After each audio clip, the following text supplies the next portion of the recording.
everyone, and welcome to another 31 Days of Horror with me, Angela of Morbid Heart Designs. Today is day 25, and I'm actually really excited to talk about this one. I wouldn't say it is the best on this list, but it was a really fun movie, and this movie is called Mermaid's Song. I'm just going to read off something on IMDb regarding this movie because it is the perfect way to summarize this movie. A dark homage to Hans Christian Andersen's The Little Mermaid, set in the 1930s Dust Bowl. It's very much a Little Mermaid story, but it isn't about her giving up something for a man.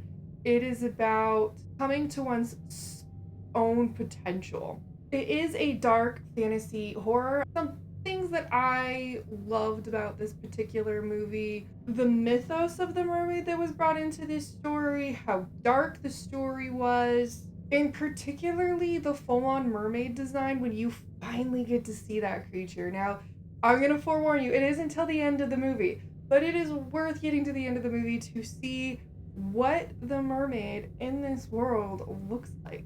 Now, as I said, this is a fantasy horror drama. It definitely is more on the dramatic side, but they do pull in some gore and horror elements in just the right way to keep you more interested than you may be if you don't like drama. One thing I wasn't too big on when this movie started and the first half of it was how much singing there is involved, but at the same time, I get why it's there. The main focus is regarding a family who performs and sings and dance, and it is actually a good focal point in transitioning as our main character grows, what happens with the production, how things change as the story and the situation progresses.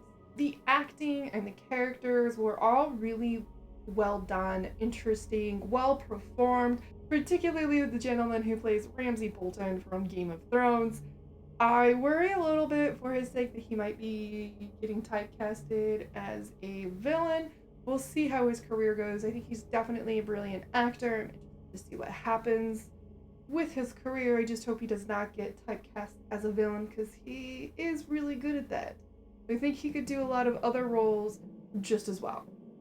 As somebody who enjoys character designs and costumes and whatnot, I really enjoyed the historical elements of this movie. The historical costumes were a lot of fun, a lot of little details went into them, and I enjoyed it. And of course, since we do have a creature effect that I was telling you about, there is some wonderful makeup skill that is portrayed in this movie. Overall, I wouldn't say that this movie was terrifying. I would describe it more as uncomfortable horror, not scary. One of the major things that stuck out to me in this movie was the concept of being stuck. Now, this story wouldn't work out in a more modern time period. I feel they picked perfect time period in America to go for this story and place this story. How the characters are stuck in their situation just wouldn't happen in a lot of other times. But it did work perfectly for the 1930s for this story.